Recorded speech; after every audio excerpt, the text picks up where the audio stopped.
Chris Needham, and I'm talking with Dr. Douglas Reeves, founder of the Leadership and Learning Centre in Boston and author of Renewal Coaching, published by Jossie Bass. Douglas, I want to talk to you about your research in educational leadership. And I'm wondering if we could start at that really important intersection between the school leader's actions, say the principal of a school, and the relationship between those actions on the one hand and student outcomes on the other hand. You know, there's 30 years of research on this, and frankly it surprises me that it's still a controversial issue, but it is. As recently as a few weeks ago, I've witnessed very well-respected people say to thousands of administrators, don't bother trying to close the achievement gap. You can't. There's too many societal problems. All it does is demoralize your colleagues when you assume that that can be done. Now, I think there's 30 years of research on the other side. John Goodlad, in the 1980s, 2,500 case studies. The faculty is the same. The budget's the same. The kids are the same. Leadership made the difference.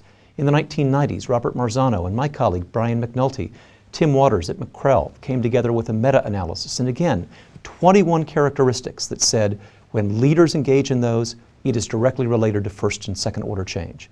And now, in the 21st century, my colleagues and I at the Leadership and Learning Center have done quantitative analyses, more than 2,000 schools, international selection, the same conclusion, specific leadership actions related to improved student achievement. Now, nobody is saying that demographic characteristics such as language and poverty are irrelevant. They are relevant.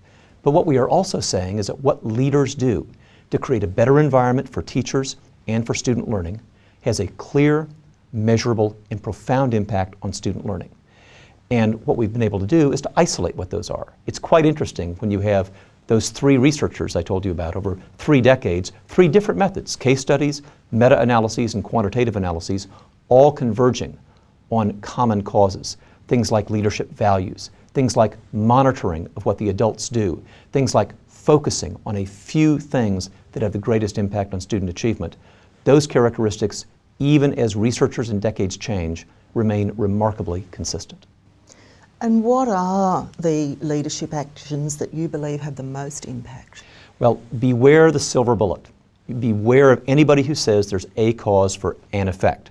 What our latest research through using factor analysis suggests is that it's not a cause, but a combination of causes. Let me illustrate with a common example. I wish, because I work in professional development all the time, I could tell you professional development causes improved student learning. That is not a true statement, and I know it's oftentimes said, and people will be shocked to hear me make that assertion, but in isolation it doesn't. Professional development does improve student learning when it is linked with 2 other variables, which is focus, meaning 6 or fewer goals at the school level, monitoring, meaning we're monitoring not only what the children are doing in terms of achievement, but we're monitoring adult practices, and thirdly, that professional development is linked explicitly to student needs. Now that is the opposite of the typical superficial march through. I saw a system the other day that had 112 different professional development topics.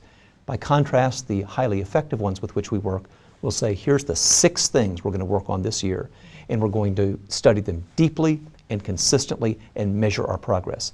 That's what makes professional learning have an impact on student achievement. So it's that narrow and concise focus in what's being done. Narrow, concise, consistent, and deep. In other words, not the typical superficiality of being exposed to a concept, but practicing it, applying it. Think about it. The things we take seriously in education, whether it's rugby in your country or football in ours, we don't read books about or listen to seminars. We practice them. We do them. We get relatively brutal feedback about them and then get even better. I'm just asking that we ought to take leadership and teaching at least as seriously as we take our regular athletic contests. We know what works. It's time to apply it. Thank you.